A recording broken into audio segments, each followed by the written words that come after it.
যুক্তরাষ্ট্রের সাবেক president Joe বাইডেনের প্রোস্টেট ক্যান্সার ধরা পড়েছে, যা ইতিমধ্যে তার হাড়ে ছড়িয়ে পড়েছে।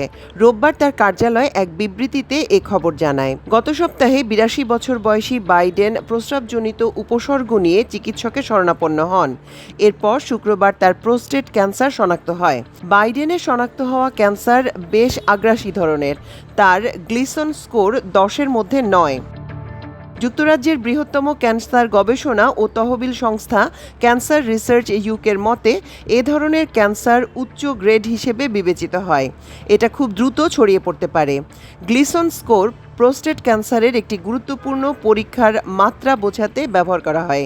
এই স্কোর ক্যান্সারের কোষের আকার, গঠন ও ছড়ানোর ধরন দেখে নির্ধারণ করা হয়। ক্যান্সার কতটা আক্রমণাত্মক বা তীব্র এবং কেমন চিকিৎসার প্রয়োজন হতে পারে তা এই স্কোর থেকে জানা যায়।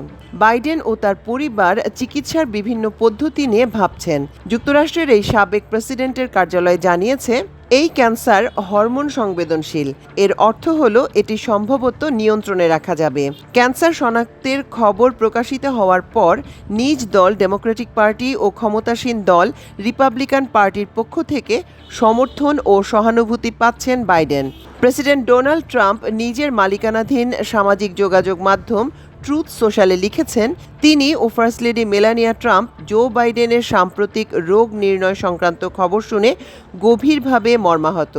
তিনি বলেন, আমরা জিল ও তার পরিবারকে আমাদের আন্তরিক শুভকামনা জানাচ্ছি। আমরা জোর দ্রুত আরোগ্য ও সুস্থতা কামনা করছি।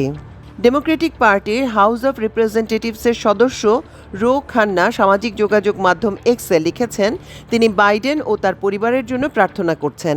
তিনি বলেন, জো ও জিল সবসময় লড়েছেন। আমি নিশ্চিত সাহস ও মর্যাদা নিয়ে তারা এই চ্যালেঞ্জেরও মোকাবেলা করবেন।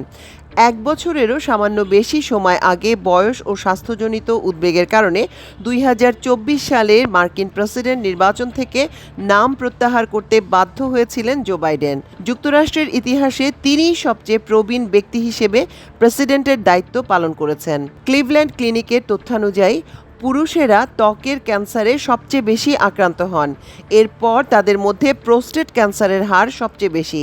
যুক্তরাষ্ট্রের রোগ নিয়ন্ত্রণ ও প্রতিরোধ কেন্দ্র সিডিসির মতে প্রতি 100 জন পুরুষের মধ্যে 13 জন জীবনের কোনো না কোনো সময় প্রোস্টেট ক্যান্সারে আক্রান্ত হবেন।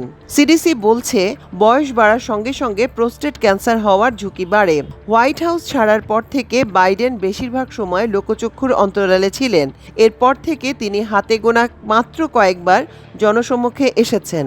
সাবেক এই মার্কিন প্রেসিডেন্ট এপ্রিল মাসে শিকাগোতে একটি সম্মেলনে প্রধান বক্তা হিসেবে বক্তৃতা দেন। যুক্তরাষ্ট্রের প্রতিবন্ধী অধিকার বিষয়ক গোষ্ঠী advocate councillors and representatives for the disable এই সম্মেলনের আয়োজন করেছিল। মে মাসে তিনি বিবিসিকে একটি সাক্ষাৎকার দেন।